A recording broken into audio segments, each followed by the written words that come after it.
Hi all, Lee Matos here, support group conversation. This is public. I'll say it again, it's public. Don't say customer names, thanks. Keep it secret, keep it safe. If you know what that's a quote from. Cool.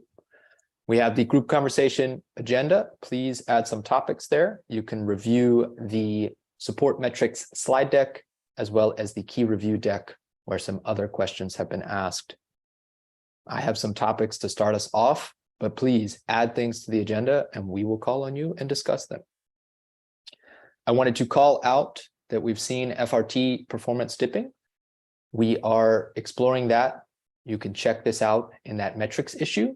We've identified managers in each region who are doing investigation, looking at metrics, discussing with engineers and understanding what the challenges are so that we can evolve our strategies. So if you're interested in that and understanding more, you can see the managers, the metrics, and some of their hypotheses, which you're going to prove or disprove. The next thing that I want to talk about is areas that are ticket hotspots, that are challenges still that we're working through. Upgrades are getting more challenging, I think, because customers are having larger deployments.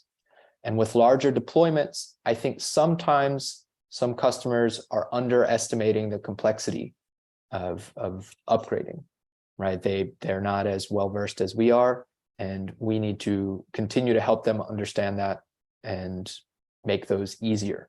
There's an issue, which I will find. We've engaged with engineering and are trying to have a holistic view on how to make upgrades easier. A lot of this is around background migrations. In larger on-prem deployments, the background migrations and batched background migrations seem to be areas that can cause problems, just because there are many of them, and the time estimation of that can be challenging. So I just want to call attention to that's kind of the factors at play when we think about upgrades being a hotspot. The next thing that I'll put on there is licensing. I think the challenge here is around timing. It's still very hard.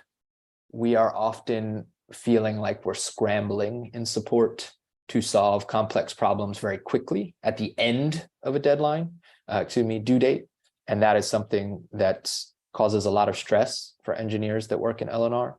And we're working to evolve that. We also are halfway between two systems. So I think that that's going to continue until that goes away. That's going to be an area that may be a continued challenge.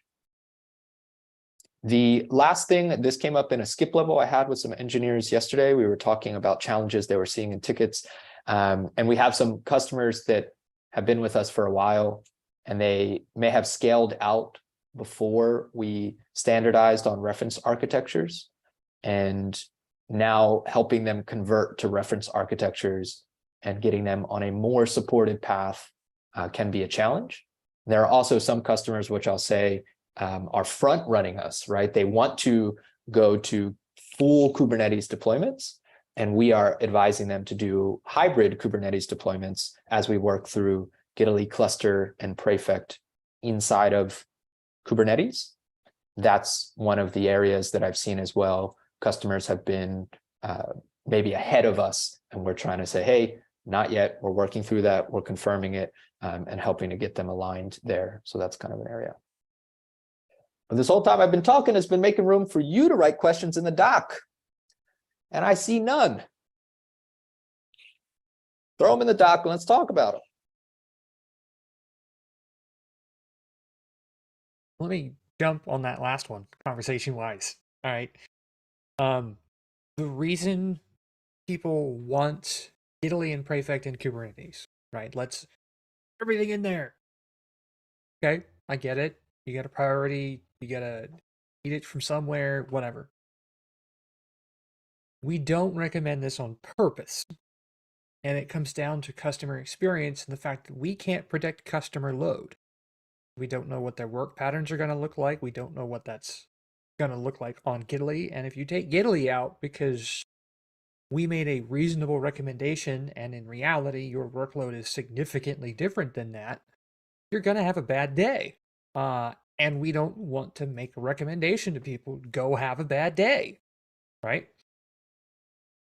The summary comes down to is we have a customer now who's in escalation, who has a giant monorepo, and they've had some issues with the way that repo has been maintained over the years. And everything we do to try and get them to have a better performance on it has been tweaking and tweaking on a dedicated, high performance, high resource machine. Doing that same behavior in Kubernetes is no small feat. You need to know how to do it. You need to know what you're doing. You need to understand how the platform behaves in that case.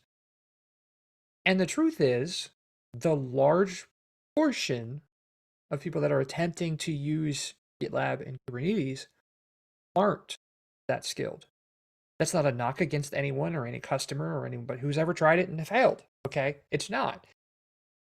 It's a very deep subject, and it requires specialized technical knowledge. And if you don't have that simply because you either haven't experienced or haven't been trained for it, I'd rather keep you from tripping your entire company up by telling you, please run this in a virtual machine because you will have a better experience than, yeah, sure, throw it in K8s, let's do it. Woo! I think we're aligned, Jason. I think that is, like I said, we have some customers that are attempting to front run those recommendations, and we're working with them to try and get them to have a better experience where they're pushing beyond the boundaries that they are capable of. So, but we will continue to support them and help them understand and help them have a better time. And I know that engineering is exploring the evolution of that type of deployment. Mm-hmm. Trust me, we're on the same page. We would love to be able to recommend it too. But until we know that the performance is going to be rock solid for the customer, we will not recommend it to the customer. Right? That's just the way it goes. People pay us for a good experience. Let's give them a good experience. Well phrased. Others. Okay, I see Ben Prescott writing one down. Ben, once you get it in, feel free to vocalize. Well, I'll try and vocalize it and then I'll go back and write it in while someone's trying to think of an answer. So I'm aware of 2 large customers we've got at the moment with basically some flavor of escalation around upgrading. One of them's at 13.12. One of them's at got stuck at 14.3.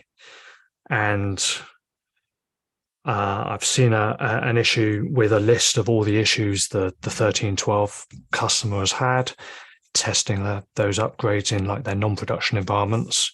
They've got like a dozen tickets open for various issues they've tripped over.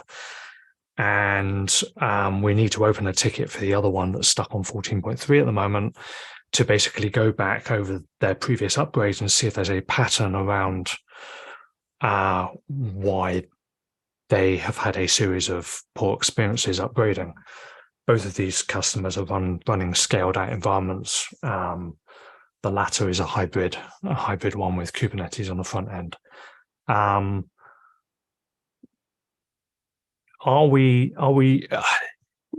mean, this ties into the earlier point that Lee was making around customers with big complex environments. Are we set up in support for handling that kind of continuous improvement and review activity as opposed to just reacting to individual tickets? Yeah, right now, that's a great question, Ben. And I think my answer would be 50%. Right now, Wei Ming, a manager in APAC, has started, and I mentioned earlier that starting attention across engineering to identify the patterns and get that data, right? So we've started there, but I also think inside of support, we have challenges where we need to build the right groups. All of these upgrades either have commonalities or slightly separate pieces that we have to coordinate and bring together with an answer being better upgrade experience. So my short answer is, Ben, I think we're halfway there, but I do think we have to make evolutions with this sort of thing in mind right? How do we identify these faster? And how do we understand and engage with greater engineering, because they're ultimately going to help make these better, right? I think we found some workarounds and stopgap solutions, but I think, yeah, I think it's going to take a little bit of re-strategizing inside of support is my short answer. But I'm one director speaking on behalf of an entire org. So I'll bring this up in the next senior leadership, Ben. Thank you for raising, and I think it's a great line of inquiry.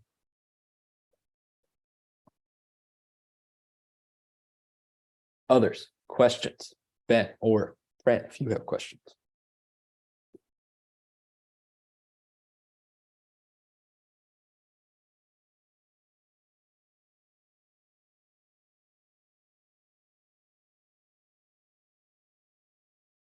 It's 11:11 in New York. It could be the lucky moment. You know, make a wish.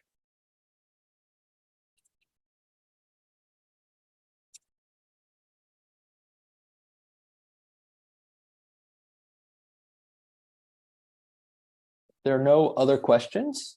I'll take one more second to pontificate on an area that we're still developing, escalated customers. We're working with CS, we're working with engineering. We have a handful of escalated customers right now.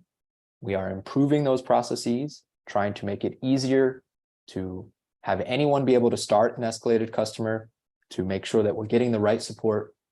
We've had a handful of great recent examples of customers that have been escalated earlier and that have had a better experience. And that's something that I want to make sure everybody in this room hears support leadership say. Escalated customers can be scary, but it's not a bad thing. It means that we're trying to make sure that we're getting all of the right people in the room to help solve those specific customer problems. So I just want to highlight that. Thank you to anyone who's been involved in a customer escalation recently. It's definitely a hotspot, and we are continuing to evolve that. So thank you for your efforts there.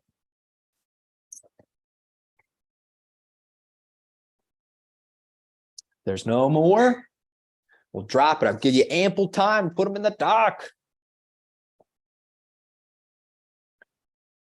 Thanks all. Appreciate you joining. If you have any questions at any other time, you can go to support team chat, support managers, ask away. We'll be there. We'll help